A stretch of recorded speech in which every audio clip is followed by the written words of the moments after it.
Asian Ethical Tradition. Introduction. Focus mainly on Western thinkers, follow the debates of Western humanity, ground the norm of ethical self-realization. In most ethics courses, there is a heavy emphasis on the tradition of the West.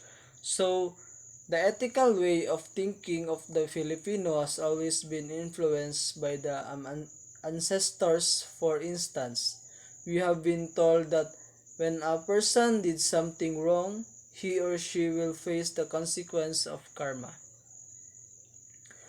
Great civilization of the East, India and China. Another tradition of thinking about the good.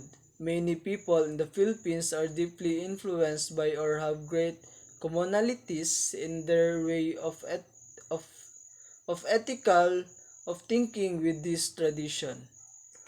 So people believe that if they do bad things, they could be victims of misfortune because of karma. Manuel B.D.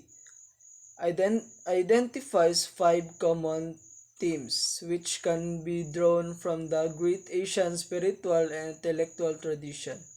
First is religious thoughts is intertwined with philosophical and ethical thinking. Love and compassion binds intellectual tradition. Third is connectedness of personal cultivation and social responsibilities. Fourth is enlightenment.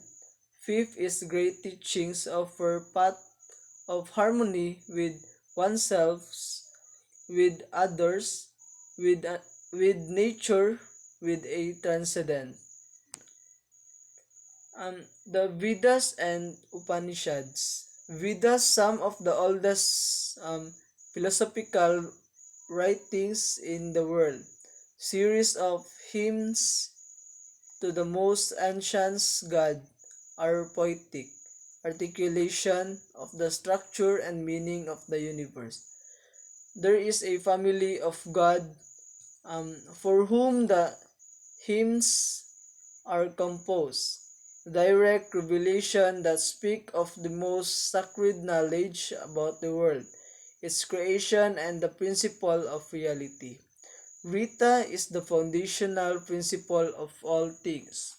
Most basic insight of this writing. Rita, right order of the universe. Vedas, handbook of prescribed rituals. The focus is on external ritual to realize fortune, rethinking of the revelation of the Vedas collected in the Upanishad.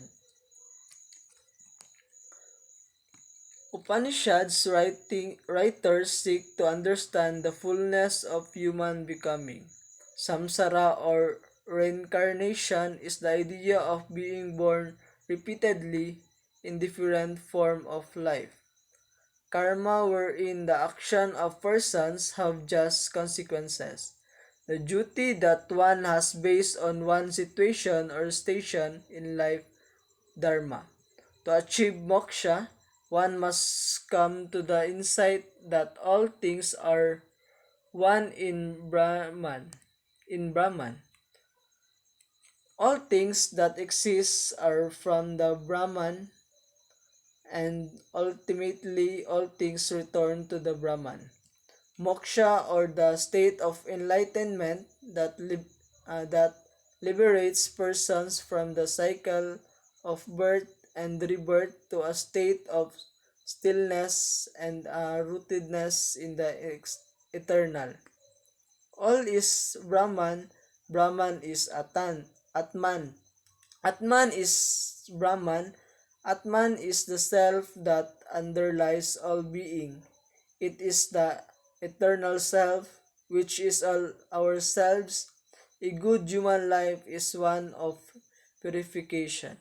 So the Vedas are a large body of religious and it is text originating in um, ancient India, while the Upanishads are wisdom teaching that explore the deeper internal meaning of sacrifice.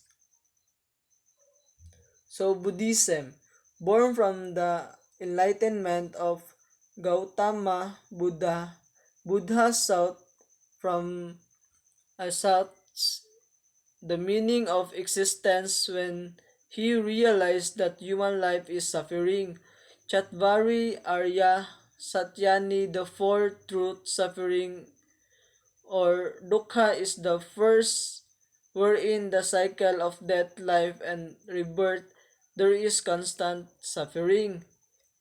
Dharma, the second truth, which is the cause of suffering. The third truth is um that there is an end to suffering. Nirvana is the dissolution of suffering, which is the fruit of the surrender of the ego. The fourth truth, how human being ought to live a life free from suffering by following the Eightfold Path or Astangika Marga. Buddhism provides a way to understand what a good human being ought to do to come to the fullness of human life. The Eightfold Path provide guideposts to acting in this world. So Buddhism is a spiritual tradition that focuses on person's spiritual development and the attainment of a deep insight into the true nature of life.